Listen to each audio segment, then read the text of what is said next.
दोस्तों नमस्कार। आज की हिस्ट्री की क्लास में आप सभी साथियों का स्वागत है।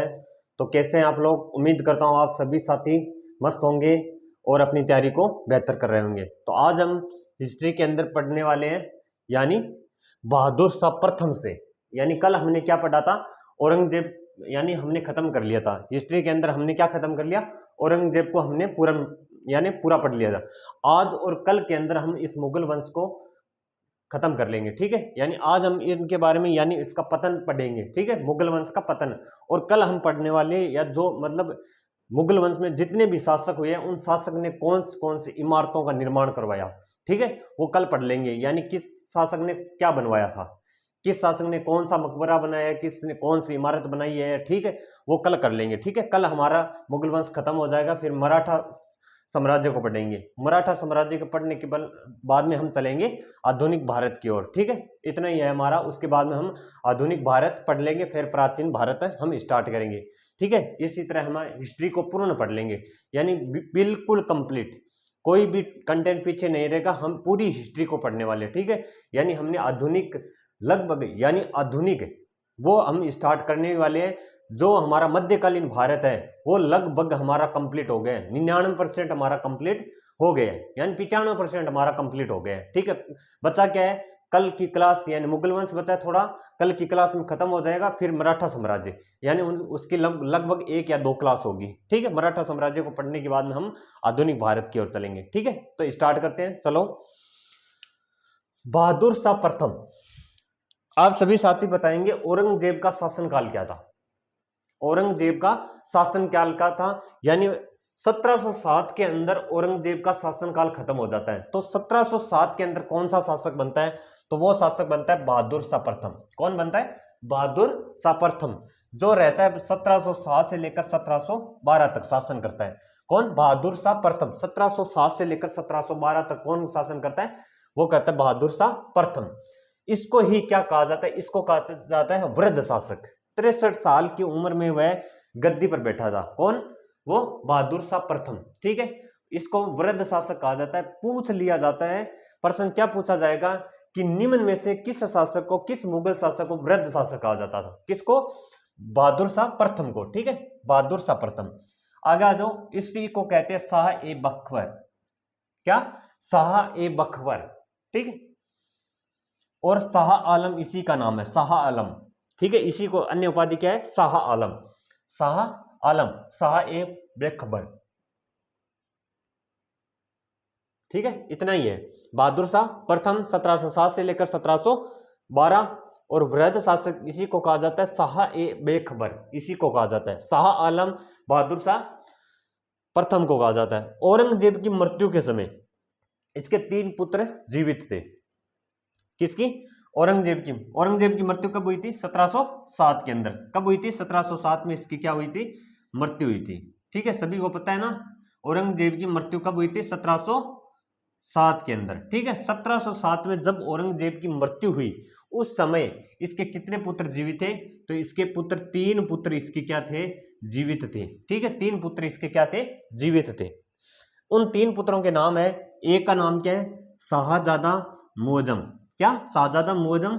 और एक का नाम है शाहजादा आजम या कामबख्श, ठीक है। 3 मुअज्जम, आजम और कामबख्श, ये इसके 3 पुत्र हैं। एक का नाम है मुअज्जम, और एक का नाम है आजम, और एक का नाम है कामबख्श। शाहजादा कामबख्श, शाहजादा मुअज्जम, शाहजादा आजम और शाहजादा कामबख्श, ये इसके 3 पुत्र थे। और इसी के समय फिर क्या होता था? जब औरंगजेब की मृत्यु होती है तो युद्ध के लिए, यानी उत्तराधिकारी का युद्ध, जैसे औरंगजेब और दारा शिकोह के अंदर हुआ था उत्तराधिकारी का युद्ध, इसी तरह इनके बीच में भी क्या हो जाता है? उत्तराधिकारी का युद्ध होता है। किसके बीच में? यानी ये कामबख्श, मुअज्जम और आजम के बीच में, ठीक है। तो एक युद्ध होता है जाजजऊ। कौन सा युद्ध?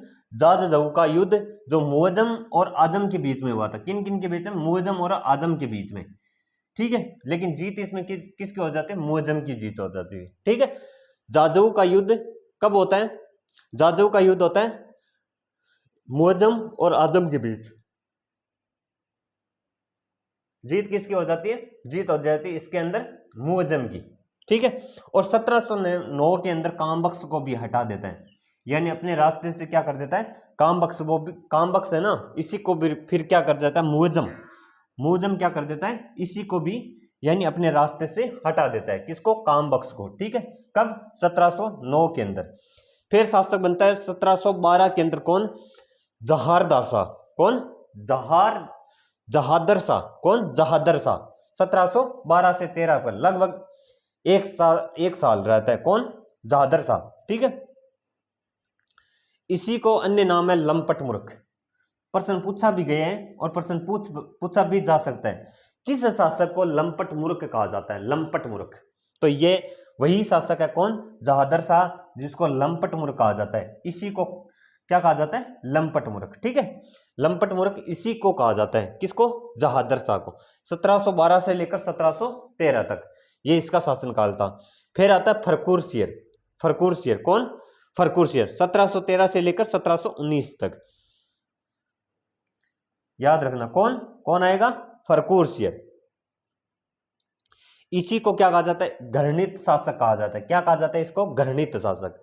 और इसके समय अंग्रेज शिष्टमंडल भारत आया था। कौन आया था, शिष्टमंडल भारत आया था। किसके समय, फरखुर शेर के समय कौन सा अंग्रेज शासक भारत आया था, तो वो था शिष्टमंडल। ठीक है, शिष्टमंडल, ये कौन है, अंग्रेज है, जो इसी के समय क्या आया था, भारत आया था। इसने 1717 में दस्तक जारी करवाया। किस शासक ने दस्तक जारी करवाया, किस शासक ने दस्तक जारी करवाया था, तो आप क्या लिख के आओगे, फरखुर शेर। ठीक है, किस शासक ने दस्तक जारी करवाया, तो वो शासक कौन है, फरखुर शेर। फरखुर शेर का शासनकाल 1713 से लेकर 1719 और घृणित शासक आ जाता है। इसके समय अंग्रेज शिष्टमंडल भारत आया और इसने 1717 के अंदर दस्तक जारी करवाया और बंदा बैरागी की हत्या करवाई।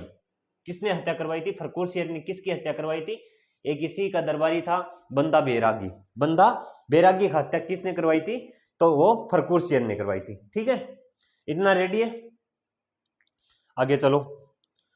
आगे आता है मोहम्मद शाह रंगीला। कौन आएगा, इनसे पहले कई शासक होते हैं, 1700 मतलब 13 से लेकर 19 तक यह रहता है। 19 के बाद में लगभग यानी एक साल के बीच में लगभग 2 शासन और रहते हैं, यानी कोई 3 महीने 2 महीने ऐसे करके लगभग 2-3 शासक और होते हैं फरखुर शेर के बाद में, लेकिन वो इतने इंपॉर्टेंट बिल्कुल भी नहीं है। तो हम इसके बाद में सिर्फ पढ़ेंगे किसको, मोहम्मद शाह रंगीला को। किसको, मोहम्मद शाह रंगीला को। 1719 से लेकर 48 तक, 1748 तक शासन किया। किसने, मोहम्मद शाह रंगीला ने। ठीक है, मोहम्मद शाह रंगीला 1719 से लेकर 1718 तक, 48 तक। ठीक है, बहादुर शाह के पुत्र जमानत का पुत्र था। कौन, मोहम्मद शाह रंगीला है, वो बहादुर शाह के पुत्र जो जमान शाह है, जमान शाह, वो किसका पुत्र है, जमान शाह का पुत्र है। बहादुर शाह का पुत्र है, जो बहादुर शाह का पुत्र था, और उसी बहादुर शाह के पुत्र का जो पुत्र जमान शाह का पुत्र, बहादुर शाह का पुत्र जमान शाह, और जमान शाह का पुत्र कौन है, वो है मोहम्मद शाह रंगीला। ठीक है, इसी का मूल नाम पूछा जाता है। मूल नाम क्या है, रोशन अख्तर। रोशन अख्तर किसका मूल नाम है, मोहम्मद शाह रंगीला का। इसने सैयद बंधुओं का अंत किया। किसने किया था सैयद बंधुओं का अंत, तो वो क्या था, मोहम्मद शाह रंगीला ने। किसका, सैयद बंधुओं का। सैयद बंधुओं का अंत किसने किया था, तो वो अंत किया था मोहम्मद शाह रंगीला ने। 1719 से 48 तक गद्दी पर बैठा। कौन, मोहम्मद शाह रंगीला। 1737 में बाजीराव ने दिल्ली पर आक्रमण किया। दिल्ली पर आक्रमण किसने किया था, 1737 के अंदर बाजीराव ने। आगे हम मराठा साम्राज्य जब पढ़ेंगे ना, तो हम इस महान वीर को पढ़ेंगे। ठीक है, बाजीराव। बाजीराव 1737 में बाजीराव ने दिल्ली पर आक्रमण किया। ठीक है, और 1789 के अंदर नादिर शाह, यह नादिर शाह, इसने क्या किया था, दिल्ली पर आक्रमण किया। ठीक है, दिल्ली पर आक्रमण किया। ठीक है, 1789 में नादिर शाह ने दिल्ली पर आक्रमण किया। इसका मतलब समझते हो क्या, या लिख देता हूं, चलो लिख देते हैं। दिल्ली पर आक्रमण किया, दिल्ली पर आक्रमण किया। 1789 के अंदर किसने आक्रमण किया था, नादिर शाह ने। और 1737 में किसने आक्रमण किया दिल्ली पर, वो किया था बाजीराव ने। 1737 में बाजीराव, और 1789 के अंदर किसने किया था, तो वो किया नादिर शाह ने। ठीक है, ईरान का नेपोलियन किसको कहा जाता है, नादिर शाह को। नादिर शाह को क्या कहा जाता है? ईरान का नेपोलियन। ईरान का नेपोलियन किसे कहा जाता है? नादिर शाह का। ठीक है।